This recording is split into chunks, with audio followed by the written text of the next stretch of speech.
All right, what's up? What's up? Take two because I forgot to hit the record button. But today we had some okay momentum. I wouldn't say it was a very hot day, but we did have short-lived momentum here on ZVSA and HOLO. ZVSA moving at the open from about $1.50 to about $2.50. So about a dollar share move on a $1.50 share stock, which isn't too bad. In a hotter market, something like this could have definitely moved to $3 or $4, but it seems like momentum's starting to cool off a little bit, which is fine. You can't really expect a hot market to last forever. But with what we got today on ZVSA, I was able to pull out $1,600 out of the market, which is great, which is absolutely great. And this was primarily on the dip and rip setup here on the halt resumption. And I was wanting to show you this setup for you guys when I did nail a nice dip and rip out of a halt, because I know a lot of you guys are scared of halts and nervous about trading halt setups. But if you can master the setup, the halt setup, it provides tremendous opportunity. So don't shy away of the halt setup. If anything, start trading at small size until you get more comfortable, and then naturally you're going to want to size up. So I can show you the dip and rip setup, but I made $1,300 on this one trade on the dip and then the rip on ZVSA after the halt. So my biggest ever one trade winner, $1,300. My previous biggest winner was only like $500. So definitely a huge leap in that statistic. And it was 6K shares off the low here, 170s, and then adding at 180s, and then the rip through $2. And I was pretty confident in holding that. I was pretty confident in holding it and put my money where my mouth was. So I stepped up to the plate today, and it paid off. It definitely paid off, $1,600. And there was another halt set up here. It did open lower. I wasn't as confident in this one because we were very extended. And we opened up lower, which usually can start to signal the top of the move. You may still get that break of that previous high, but because it opened lower, longs will be a little bit more skittish with holding into a halt. So we did end up getting a massive sell-off here from 250 down to 179, which is crazy. Holy crap! I tried buying the dip here, but I was able to cut my losses. Only lost $100 off the top, so my high was 1,700.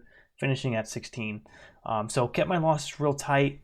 In a hotter market, this could have definitely held up and broke through 250, or even held up down here and curled right back up to 250 and continue higher, but just not that market. We also had HOLO, this one, great opportunity. I was watching ZVSA, so I didn't perform very much on this one.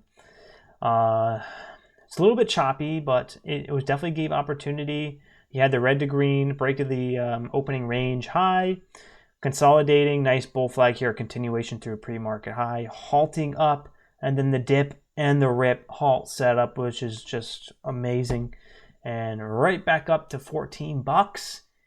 But we could not break 14. I did try to get aggressive up here for the continuation through 14, but we just did not get it. And this was not there was no catalyst on this. There's no news. Pretty much the catalyst was the technical pattern. Which was the dead cat bounce, which we had, a massive move up to $100. This was probably the biggest move in the stock market yet in 2024, selling all the way back down in the matter of just a week, all the way back down to $8. This is why we don't hold and hope. This is why we don't bag hold. This is why we don't get married to a stock, because this can happen. You go up to $100 and then in a few days you're down at $8 a share. This can happen. I've seen so many people fall into this trap. Just please don't do it. This is why trading is risky. This is why you got to cut the loss and wait for the next setup. You cannot hold and hope, because you'll be holding and hoping until you're all the way down at $7 or $8, and you're gonna be like, what the heck did I just do? What did I just do? So let's not do that. Even on this day, man, crazy. Just from 56 down to 20. Oh my God. But yeah, the dead cat bounce, maybe some shorts recovering here off the low, maybe some longs getting in for a potential. So it looks like it did top out at the resistance here around 14, which is the low of these candles, which was support and now is acting as resistance. So that's sort of why HOLO is moving. But we can get into the My trading archive. Just to show you guys, whoops, not that one. This one we can delete. So this one, nope, that's not it either. OCEA was another one that was moving today, wasn't it? Yeah, OCEA. And SOUN was another one. Man, this one was a grinder. Yeah, I didn't want to trade this one. STRC. What about STRC? Yeah, a little bit of movement in the after hours. KRYS. Yeah, so I pretty much traded the best momentum of the day, which was in the morning right after the market opened. But even still, Marcus seems to be slowing down a little bit. But that's okay until we get something fresh and hot. So ZVSA and HOLO were the ones I was watching from pre-market. I thought these looked the best because they were the only ones that were really moving. I did start with HOLO because we got that nice volume there at the open, trying small share size just to see if I can get into a rhythm. You know, is there momentum? I'm just trying to find out if there's momentum on the stock. And usually I can feel it. I put out a little feelers, small size, you know, and if it starts to feel good and, you know, I'm getting some confirmation bias, getting some confidence, then I don't hesitate to usually size up to like maybe decent share size, maybe about 1,000 shares or 500 to 1,000 shares on something like this. But, you know, I don't really get into that rhythm, so I kind of move over to ZVSA. I see this popping up in some decent volume, and I started getting aggressive, not too aggressive, 2,000 shares there, so that's not too aggressive on a $1.60 share stock, but we're moving here. I do miss an opportunity right here. We do break through the high. I should be getting in right there and then selling right there. So that would have been a quick scalp there for 4 cents, maybe, you know, could have made $100 or so. And then I FOMO in at the high and selling for a break even. So, and there we go in for the halt. And so this is a fresh stock. You know, this is a fresh stock. We got increasing volume, strong green candle closing at a high into a halt up, showing an open sideways. So what I'm looking for here is the dip and the rip. The dip and the rip. And I'm thinking that this is halting at the open. I think that all the traders are going to be looking at this. Everyone's getting alerts that this is halted. It's on the top of everyone's gap scanner. So it's going to get a lot of attention. HOLO was moving, but I just really focused on ZBSA because I thought that this would be the best opportunity. So right out of the halt, I didn't know if this was going to do an immediate dip and rip or if this was going to open up and surge higher immediately. Sometimes it surges higher, sometimes it dips first and then rips. So you really have to be thinking quick on your feet on this type of setup. This is not like one of those setups where you can take your time and slowly average in and blah, blah, blah. This is like, you got to be in and out quick. If it's not working, you got to be out quick. If it's working, maybe even add to your position. So we open up. And what am I doing here? So sometimes we see the support of the previous halt resumption, or the previous halt level, which is 183. So we might see some support at 183. Boom. Okay, so I get in. I see that big bid at 180. I saw that big bid at 184. So I'm getting in, risking the previous halt level, which is 183. I'm in at 184. Only 1,000 shares. I think this is a very extended entry. So I didn't go in big size, 1,500 shares, 1,500, sorry. Get out there at 188 on that pop. Maybe I left a couple cents on the table, whoop-de-doo. Now we come back down. So this was surprising. We were coming back down, topping tail. If we blow through this previous halt level, we should get us an extended dip buy. So I was looking for the extended dip buy setup.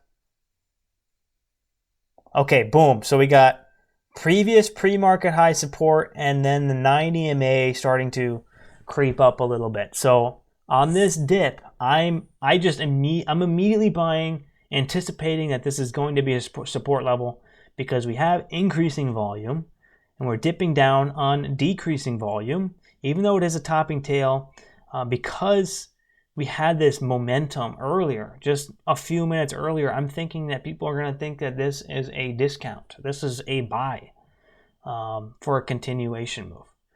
If we break down below lower and I'm wrong, sometimes I'm wrong, I'm cutting it for break even.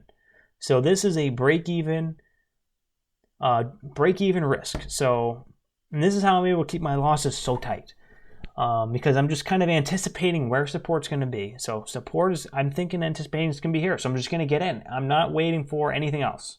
I'm not waiting for something on the level 2. I'm not waiting for anything on the tape yet.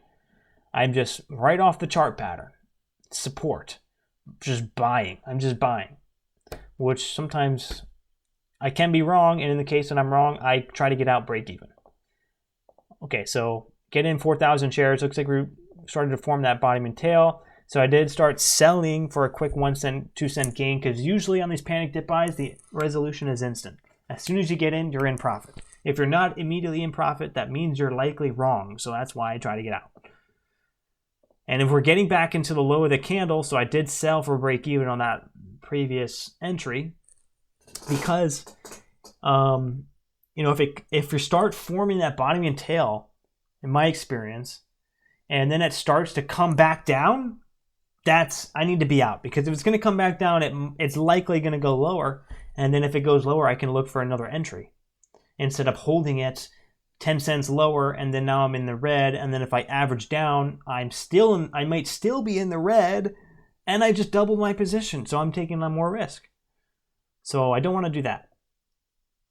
Okay, so I get back in there off the low. We get this nice thrust. And when I see this, I'm like, okay, so in the back of my mind, I'm like $2 a share. If we break this, is $2 a share. This is the first pullback on the front side move.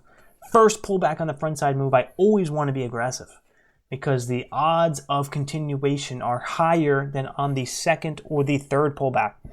And there's been so many times I've seen so many charts that the chart goes ripping, and I'm finally trading with big size on the third pullback, when I'm in hindsight, I'm like, holy crap, I should have bought this on the first pullback when it was so much cheaper and when the likelihood of continuation was so much higher.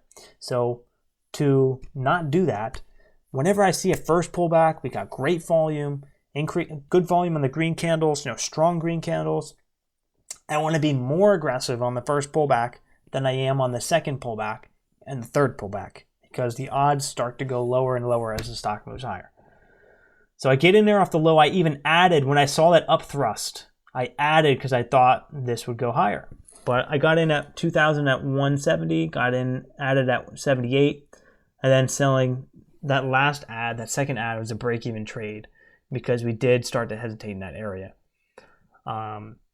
But no, still very great. I was about a 8 cent gain or 7 cent gain on 2,000 shares. It's $140. So I'm up 250 right now.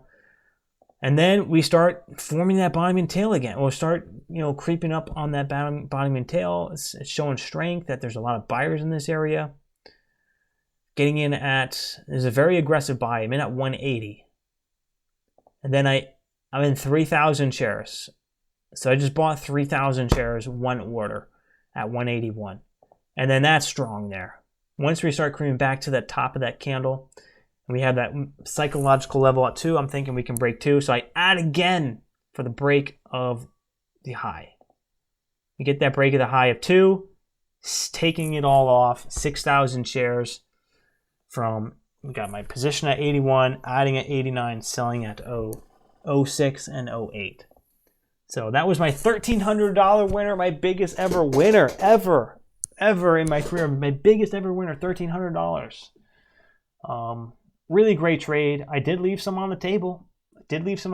But I mean, goddamn, if you're up 20 cents a share on less than a $2, so if you're up 11% on a trade, you take the profit 100%. You don't leave that on the table. Unless it's an astronomically hot market where the stocks are going thousands of percent.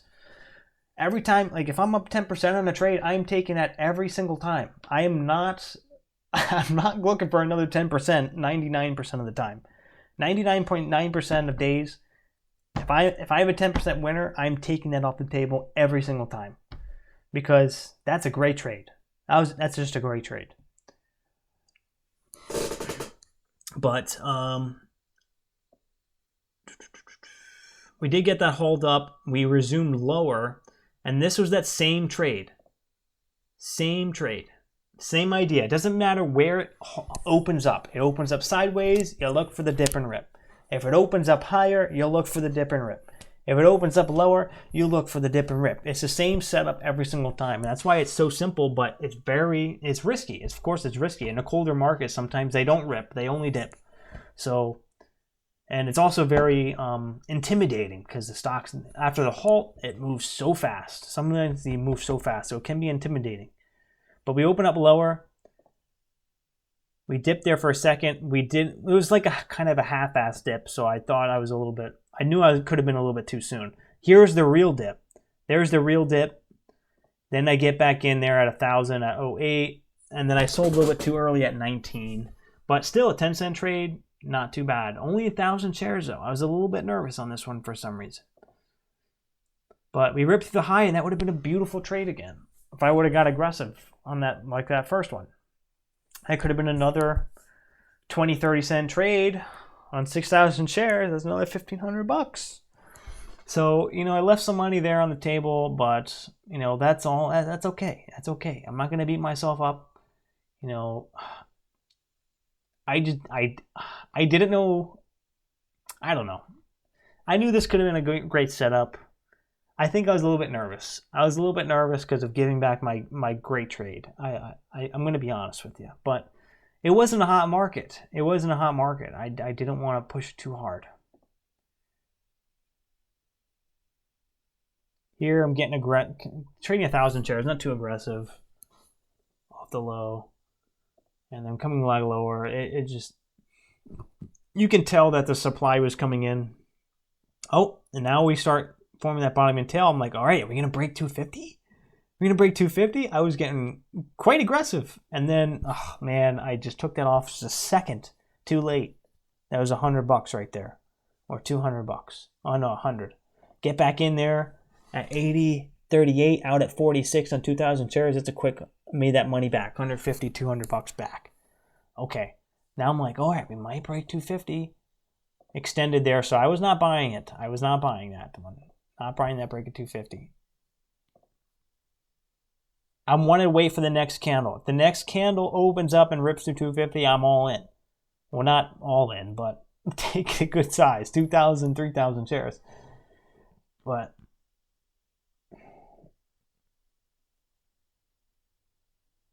very extended here. Okay, now we're coming back down lower. Okay, buy the dip there. Okay, break even. Okay, buy the dip again there. Okay, get that little bit of a pop there. I think maybe break small red there again. Stupid fills, I guess. Got back in there at 23 out of 25. Sometimes I like to scalp the lower ends of the candles. It's very well. A lot of times I thought this was going to happen. I thought next candle would open up and rip right through 250. So I got in there at 24, got back out at 22.5. So 2-cent loss there. So I had my thesis. I thought it would be, that would be the low, and we'd rip through 250. But as soon as I saw selling, I was like, all right, I'm out. I'm not holding, because look what happens. Okay, maybe that's the low. Oh, nope, I'm wrong again. So I'm wrong twice, and I'm wrong a third time. All right, maybe the 90 EMA is going to hold up. All right, let's get it. Oh, and that's wrong again. I didn't buy that one time, though. Then I bought there, and then I'm wrong again. So it's like, what, 3 or 4 times I was wrong? That's usually a red flag. But I can be wrong 3 or 4 times, and I could still be up $1,450 on the day. So I only gave back $250 off the top. So it was a high of $1,700, like I said. I gave back $250 off the top, trading this.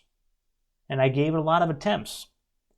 Most times I would be in profit, but sometimes you're going to get a lot of losses. But I can go through 4 or 5 attempts and be wrong, and that's the beauty about the strategy, is that it's all about timing and risk management. It's all about timing and risk management, and I can take so many attempts to being right, and with my risk management on this style of trading. If you can keep it tight, you're not going to give back a lot off the top. You're not going to give back a lot off the top if you can keep it tight. on a very liquid stock. So, and that's what I like about this strategy. That's what I like about it. But yeah, timing and risk management. Here's the dip in the rip setup. Boom, I should have added there instead of sold. Yeah, that was stupid. That was just, I butchered this whole thing, but you could tell the stock was not as strong as ZVSA. We weren't holding highs as well. But yeah, anyways, we can go through the statistics. I'm not going to go through the rest of my trades because they're just kind of average trades.